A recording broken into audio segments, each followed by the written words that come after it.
पता नहीं वो कौन लोग हैं, क्या हैं। सारी कानून व्यवस्था चरमरा जाएगी, चोरियां, डकैतियां, बलात्कार बढ़ेंगे हमारे देश के अंदर। सीएए पर सीएम अरविंद केजरीवाल के इस बयान ने शरणार्थियों को आग बबूला कर दिया है।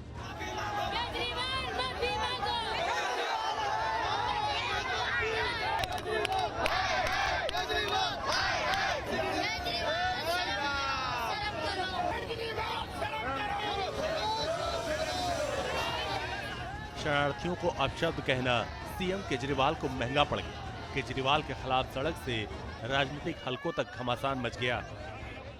जिसकी जमीन चली जाती है ना अरविंद केजरीवाल जी, वो ऐसे ही फेक न्यूज फैलाता है, ऐसे ही नफरत फैलाता है।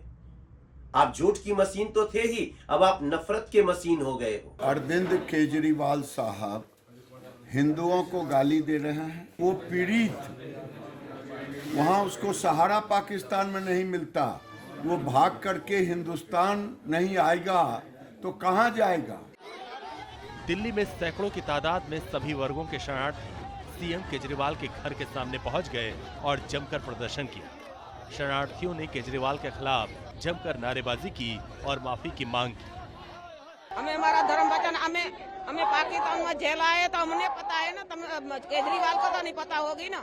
ये डाकू नहीं है, 12 साल से ना कोई डकैत, ना कोई चोरी, ना कोई गलत काम, मेहनत करके खाना। जो इल्जाम इन्होंने लगाए हैं उनका माफीनामा इन्हें मांगना चाहिए। जब केजरीवाल ने हमें 10 साल कुछ दिया नहीं है, एडमिशन की साइन भी नहीं दी है बच्चों की, तो हमसे क्यों छीन रहा हमारा हुकूक, हमारा हक क्यों छीन रहा है। केजरीवाल माफी मांग लो बस। सीएम केजरीवाल ने बीजेपी पर चुनावी फायदे के लिए सीए लागू करने का आरोप लगाया, लेकिन उनका ये दांव उल्टा पड़ गया है। केजरीवाल अपने ही बयान में बुरी तरह फंस गए। केजरीवाल के खिलाफ जहां शरणार्थियों ने मोर्चा खोला, वहीं बीजेपी भी हमलावर हो गई। सबसे बड़ा हमला गृह मंत्री अमित शाह ने बोला। अमित शाह ने साफ किया कि सीएए वापस नहीं होगा और केजरीवाल आपा खो बैठे। पता नहीं वो कौन लोग हैं, क्या हैं। सारी कानून व्यवस्था चरमरा जाएगी, चोरियां, डकैतियां, बलात्कार बढ़ेंगे हमारे देश के अंदर। पूरी कानून व्यवस्था, और पता नहीं कैसे कैसे लोग आएंगे वहां पे। सुरक्षा व्यवस्था, हमारे देश की सुरक्षा व्यवस्था का क्या होगा। चारों तरफ दंगे फैल जाएंगे। ये क्यों लाए हैं कानून। उनको मालूम नहीं है कि ये सारे लोग आ चुके हैं, आज भारत में ही रह रहे हैं। सिर्फ इनको अधिकार नहीं मिला है, वो अधिकार देने की बात है। 2014 तक जो आ गए, इनको नागरिकता देनी है। और इतनी ही चिंता है तो वो क्यों बांग्लादेशी घुसपैठियों की बात नहीं करते हैं, रोहिंग्यास का विरोध क्यों नहीं करते हैं? क्योंकि वो वोट बैंक की पॉलिटिक्स कर रहे हैं। गृह मंत्री अमित शाह ने पलटवार किया तो अरविंद केजरीवाल ने फिर हमला बोला। अरविंद केजरीवाल ने कहा कि साल 2014 के बाद रोहिंग्या शरणार्थी बनकर देश में आए, सरकार पर रोहिंग्या को रोकने में नाकाम रहने का इल्जाम लगाया, जिस पर सियासत गर्मा गई। 2014 के बाद भी आ रहे हैं, अभी तक आ रहे हैं, रोज आ रहे हैं। तो अभी तक 2000 जो इलीगल माइग्रेंट आते थे, जो घुसपैठिए हमारे देश के अंदर आते थे, वो डरते थे कि अगर आ गए तो हमें निकाल देंगे, हमें पकड़ लेंगे, हमें जेल में डाल देंगे। उन्हें डर रहता था क्योंकि वो इलीगल थे।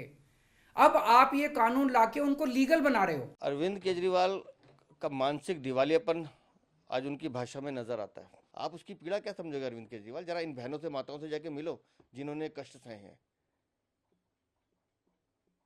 और आप इनकी तुलना रोहिंग्या मुसलमानों से कर रहे हो। रोहिंग्या मुसलमान कब बसे हैं, कौन बसा है, दुनिया जानती है। पूरा बंगाल वहां से घुसपैठ कर आता है, एक शब्द तुम्हारे मुंह से नहीं निकलता। सीएए पर केजरीवाल ही नहीं बल्कि पश्चिम बंगाल की सीएम ममता बनर्जी भी भड़की हुई। उन्हें सीएए में एनआरसी दिखता, शरणार्थियों की नागरिकता में बंगाल के अधिकार छीनने का डर दिखता। गृह मंत्री अमित शाह ने ममता बनर्जी को भी चैलेंज किया। I am just watching the notification. Rules notification में अगर हम देखेंगे कि ये डिप्राइव कर रहा है लोगों का अधिकार को, तो हम उसको खिलाफ में लड़ेंगे। ममता जी को मैं खुली चुनौती देता हूं, इस कानून की धारा में से किसी की नागरिकता छीनने की एक धारा वो बता दे सार्वजनिक रूप से। वो खौफ पैदा कर रही है। सीए पर गृहमंत्री अमित शाह साफ कर चुके हैं कि भारत में अल्पसंख्यकों को परेशान होने की जरूरत नहीं है। ये कानून किसी की नागरिकता नहीं छीनता, बल्कि नागरिकता देने वाला कानून। केजरीवाल के खिलाफ शरणार्थियों के प्रदर्शन से भी साफ है कि उन्हें भी सरकार के फैसले से राहत मिली है, लेकिन विपक्षी दल इस पर सियासत कर रहे हैं और राजनीतिक फायदा ढूंढने की कोशिश में लगे। Team news nation.